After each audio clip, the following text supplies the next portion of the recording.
Professeur Didier Raoult, quelle est l'évolution de l'épidémie actuellement? Quelle est sa place dans l'histoire des crises sanitaires? Alors, l'évolution de l'épidémie, comme vous la verrez, pour nous, l'épidémie est en train de disparaître progressivement. Donc, on avait au maximum, au pic, on a eu jusqu'à 368 cas nouveaux par jour. Et là, actuellement, on est plutôt dans la zone de 60-80 par jour. Donc, il y a une diminution très significative du nombre de cas détectés, et encore plus significative chez les gens qui viennent se faire détecter alors qu'ils sont asymptomatiques. Donc, il est possible, c'est une des possibilités que j'avais évoquées parmi d'autres, que l'épidémie disparaisse au printemps et que d'ici quelques semaines, il n'y ait plus de cas pour des raisons qui sont extrêmement étranges, mais qui sont des choses qu'on a l'habitude de voir pour la plupart des maladies virales respiratoires. Donc c'est assez banal. Si on essaie de replacer ça dans le cadre des épidémies, des crises sanitaires, vous voyez, on peut mesurer les crises sanitaires avec ces images.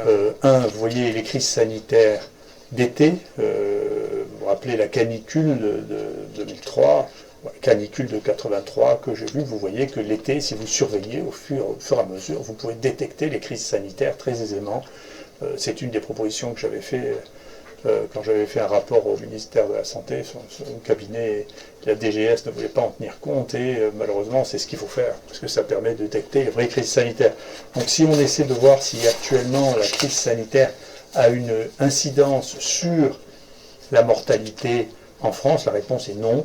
Les crises sanitaires qui ont, pendant l'hiver, joué une différence significative sont en 97, 2000, 2009 et 2017, mais on est très loin actuellement, si on cumule, vous voyez, les mois de décembre à mars, de la crise sanitaire de 2017, où il y avait eu énormément de grippe H3N2. Il se trouve que cette année, il y a eu beaucoup moins de grippe et beaucoup moins de VRS, ce qui fait que l'augmentation de la mortalité liée à ce nouveau virus n'est pas visible significativement dans l'ensemble de la population. Bien entendu, il y a d'autres phénomènes, c'est multifactoriel, mais on ne peut pas dire, c'est que j'ai horreur de prédire, mais quand même j'avais prédit que cette crise sanitaire ne modifierait pas l'espérance de vie des Français. C'est le cas, on fera les comptes, pas plus que d'ailleurs en Chine, 3000 ou 4000 morts ne modifient l'espérance de vie des 1,3 ou 4 milliards de Chinois dans l'année. C'est pas vrai. Donc c'est, encore une fois, c'est bien de faire face aux crises sanitaires, de les gérer. Il faut les gérer sans angoisse, sans inquiétude, en étant le plus professionnel possible, en gérant les choses au coup à coup, en essayant de diagnostiquer, isoler et traiter les malades pour éviter qu'il y ait plus de morts qu'ailleurs. Voilà. Et donc ça, c'est un point qui me paraît très important. Sur le plan du traitement, où en êtes-vous? Alors, sur le plan du traitement, nous, on est très contents. On est maintenant, ce qui est souvent le cas, quand on s'attaque à un problème, on a très généralement, rapidement, la plus grande série mondiale. Donc c'est le cas de pratiquement toutes les maladies sur lesquelles on s'est attaqué. Il y en a une dizaine comme ça, dans lesquelles on a la plus grande série de malades mondiales. Voilà. Et donc je pense que sur le Covid, on arrive maintenant probablement à avoir la plus grande série mondiale dans un seul centre, avec, donc ici, on a testé 76 000 sérums de 32 000 patients, 4 296 étaient positifs.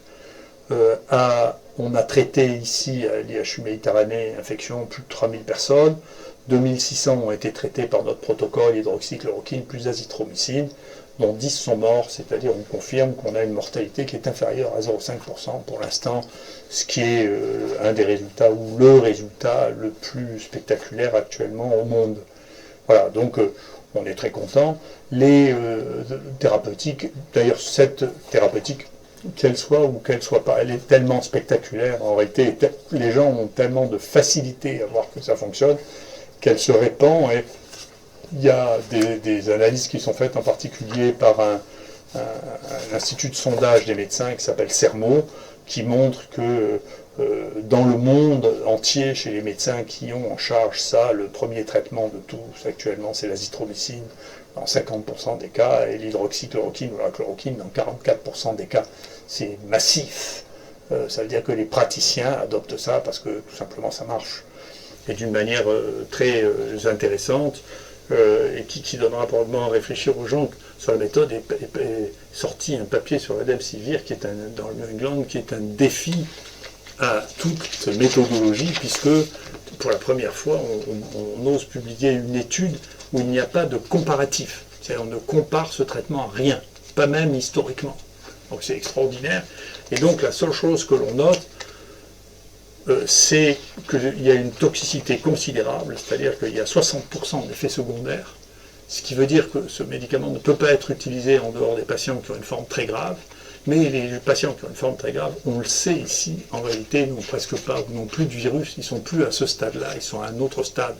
Ce qui veut dire que si ce médicament ne peut pas être donné à d'autres patients que les patients qui ont une forme très grave, et que dans les formes très graves, il ne sert à rien, le débat va petit à petit se réduire, puisque l'autre médicament qui était proposé aussi dans le bras Discovery, le Sevidovir, a montré qu'il était totalement inefficace dans la même indication, ce qui veut dire quand même le paysage va s'éclairer sur les molécules qu'on peut vraiment utiliser et quand est-ce qu'on peut les utiliser. Donc quand les formes sont à ce stade de réanimation, en réalité, les antiviraux auront une activité relativement modeste parce qu'il y a très peu de virus. C'est notre expérience. On a même eu des patients qui étaient morts et qui n'avaient plus aucun virus.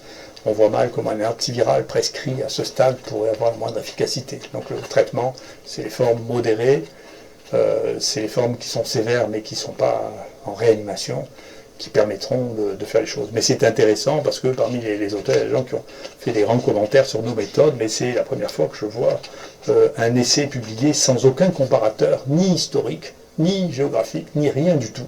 C'est juste dans je ne sais combien de villes dans le monde, on a donné un peu de Remdesivir à des gens qui étaient malades, et avec tout ça, peut-être avec un ghostwriter, c'est-à-dire un auteur ad hoc, a réuni toutes ces données avec très peu de données biologiques pour dire, écoutez, voilà, on a donné du Remdesivir.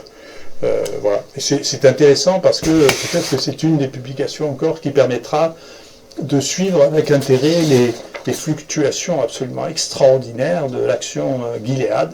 Et donc je sais qu'il y a un journal qui m'accuse d'avoir des conflits d'intérêts avec Sanofi, parce que j'ai discuté avec Sanofi au moment de la création des IHU, c'est ce qu'on nous demandait, il fallait qu'il y ait au moins une, deux ou trois industriels qui soient associés pour pouvoir faire du développement en France de la recherche transnationale. Moi j'ai discuté avec Sanofi pour faire ce que je fais maintenant, mais sans Sanofi, c'est-à-dire du repositionnement de molécules qui existent déjà.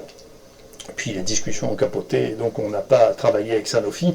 Mais vous voyez, vous regarderez ce truc, si moi je suis le conseiller de Sanofi, je suis un extrêmement mauvais conseiller parce que Sanofi n'arrête pas de perdre de l'argent, alors que les conseillers de Gilead sont des bons conseillers pour Gilead, parce que Gilead a gagné énormément d'argent depuis le début du Covid, bien que le cours de l'action soit modulé par le fait que l'on communique sur le fait qu'il y a des traitements alternatifs, pour la chloroquine, ou que l'OMS décide que le Remdesivir est le grand traitement, on voit l'action monter, et puis tout ça, ce sont des choses qui sont intéressantes, et c'est sûrement un des paramètres, je ne sais pas l'interpréter plus que ça, mais il s'agit de sommes absolument colossales, hein. On est en train de parler de la capitalisation de Gilead, c'est quelque chose de tout à fait énorme, hein. Donc c'est intéressant de voir, vous voyez, les fluctuations de ce cours en fonction des annonces dans la presse, de l'efficacité ou de traitements substitutifs.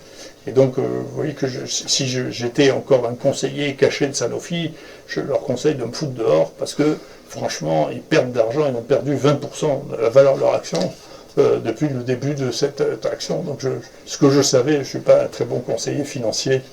Je pense que les conseillers financiers, en dépit de l'absence totale d'évidence d'efficacité de Remdesivir, sont bien meilleurs que les miens, puisque ça a pris une proportion tout à fait considérable de financement. Voilà. Avez-vous de nouvelles données concernant la toxicité de traitements à base d'hydroxychloroquine et d'azithromycine?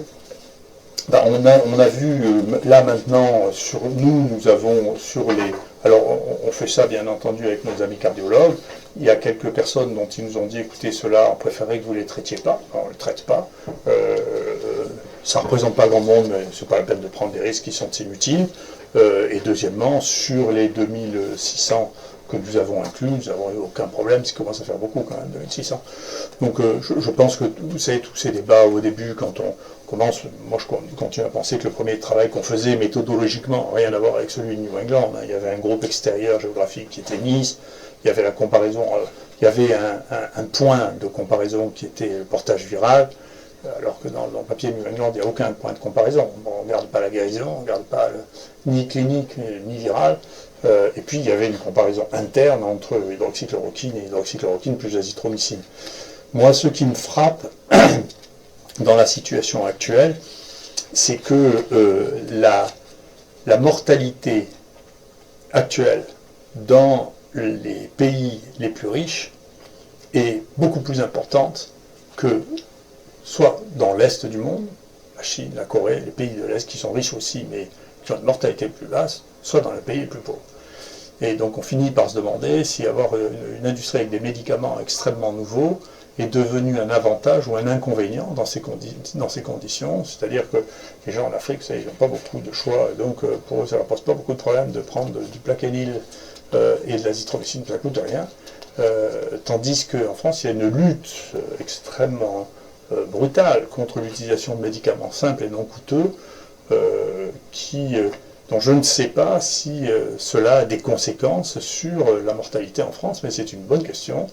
Et en tout cas, quand on voit la différence de mortalité à Marseille comparée à des autres sites en France avec une population et un état de l'épidémie comparable, on peut franchement se poser la question de savoir si c'est mieux de prendre des vieux médicaments qui marchent ou des nouveaux médicaments dont on n'est pas sûr qu'ils marchent et dont on sait qu'ils ont des complications et des effets secondaires très importants.